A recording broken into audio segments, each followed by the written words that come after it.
Sharafa guyyaa har'aa ilaalchisee Seettemberii 5 baatii 9 2024 jechuudha.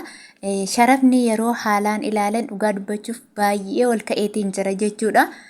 Baankii fi gabaan gurraachi wal qaqqabuuf deema. Bittaa fi gurgurtaa seeling and buying kan jedhu keessatti bittaaf gurgurtaa keessatti wal qaqqabuuf deema jechuudha. Nuti immoo guyyaa har'aa kanani isinii qabadhee dhufe biyyoota 16 ol isinii qabee dhufe.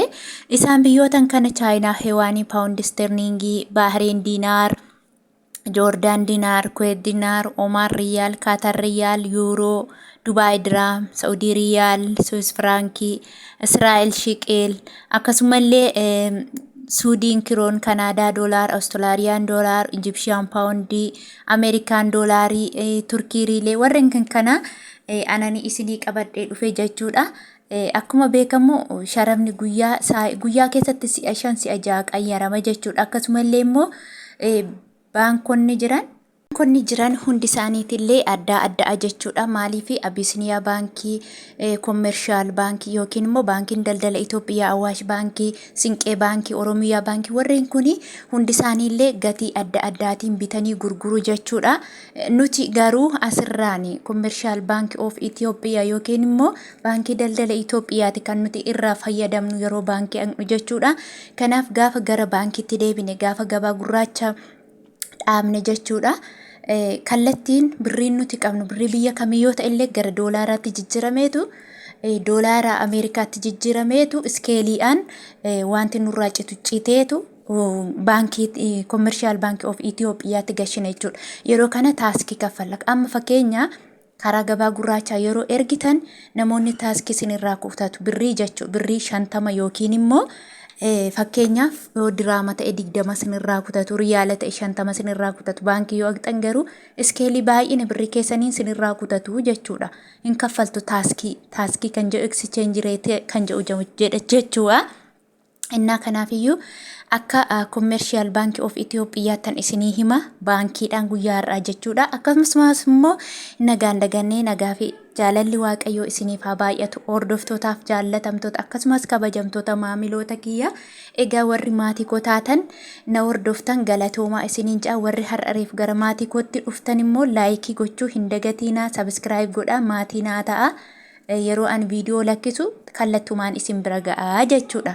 Kanaafuu har'a Ameerikaa doolaarri tokko karaa baankiitiin guyyaa har'aa viidiyoo ani isin hojjedhu karaa baankiitiin kaleessa viidiyoo karaa baankii nu hojjedhu jettanii jirtu baay'een keessan.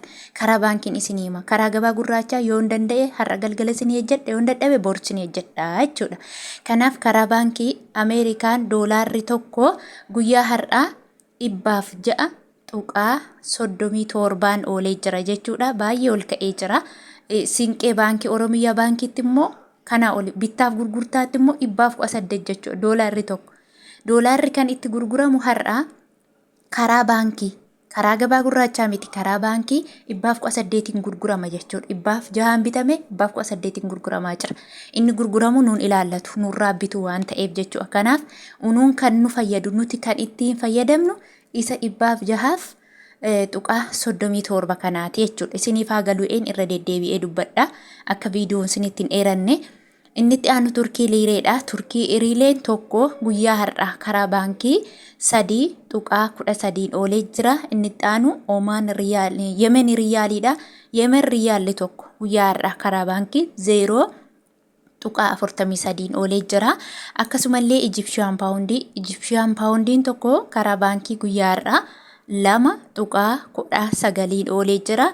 Inni itti aanu Awustiraaliyaan doolaariidha. Awustiraaliyaan doolaarri tokko karaa baankii 71 tuqaa 50 oolee jira.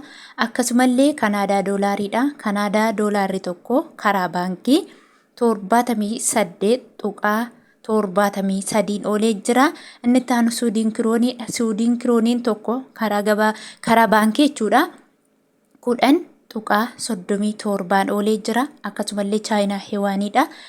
Chaayinaa Hewaaniin tokko karaa baankii 14 tuqaa 98 oolee jira. Inni itti aanu Paawundi Sterlingiidha. Paawundi Sterlingiin tokko karaa baankii 139.82 oolee jira. Inni itti aanu Bahareen diinaaridha. Bahareen diinaarri tokko karaa baankii 282.25 oolee jira. Inni itti aanu Joordaan diinaaridha. Joordaan diinaarri tokko karaa baankii 250.5 oolee jira. Inni itti aanu Kuweet diinaaridha. Kuweet diinaarri tokko karaa baankii 348.30 oolee jira. Akkasumallee inni itti aanu Omaan riyaalidha. Omaan riyaalli tokko karaa baankii guyyaa har'aa 276.0 oolee jira. Inni itti aanu Kaatar riyaalidha. Kaatar riyaalli tokko karaa baankii guyyaa har'aa 28.94 oolee jira. Inni itti aanu yuuroodha. Yuuroon tokko karaa baankii 117.81 oolee jira. Akkasumas dirhama Dubaay jechuudha. Dubaay dirhamni tokko karaa baankii 28.96 oolee jira. Akkasumallee Saudi Arabiyaa riyaalidha. Saudi Arabiyaa riyaalli tokko karaa baankii 28.34 oolee jira jechuudha. Warri Saudii akka sagabaa gurraachaa miti jechuudha. Yeroo baankii eegtan noormaalii akkootuma biyyoota hundumaatti erganna jechuudha. Yeroo baankii eegnu akkuma biyya kamiitti doolaarri herregame riyaalli gara doolaaraatti herregame akkuma biyya kamii qixxee biyyuma kamiitti nu ergama malee akka gabaa gurraachaa iskeelii birriin kee baay'ee birriin kee xiqqoo jedhamee nu harkaan fuudhamu jechuudha. Kallattumaan baankii yoo dhaqxe haala kanaan si jijjiiru jechuudha. Akka gabaa gurraachaa daldalaan nyaatu miti jechuu barbaadeeni. Inni itti aanu Swiss Frankidha. Swiss Frankiin tokko guyyaa har'aa karaa baankii 125.61 oolee jira. Egaa hordoftootaaf jaallatamtoota kabajamtoota akkasumas maamiloota kiyya viidiyoo gaggabaabsee viidiyoo ifaa ta'e viidiyoo obsaan irraa dhaggeeffattanii irraa fahamu yookiin immoo irraa dhaggeeffattanii dhagahuu dandeessan kanan isinii jedhu jedheetii yaada. Egaa isin immoo gaheen isin irraa ani barbaadu waan ani isin irraa barbaadu jajjabina ani isin irraa barbaadu laayikii sheer sabskiraayib gochuudha jechuudha. Kanaaf yoo isin hamilee naa taatan yeroo kamillee yeroo kos aarsaa godhee hojjechuudhaaf abdiin qaba jechuudha. Yeroo sinna jajjabeessita yeroo laayik naa gootan ani immoo hamileen godhadha jechuudha. Na jajjabeessaa natti tolaa hamilee naa ta'a akkani har'aa boru viidiyoo hojjedhu na taasisa jechuudha.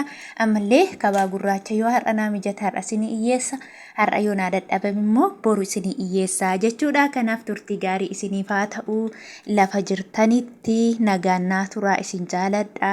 Isin kabajaa turtii gaarii.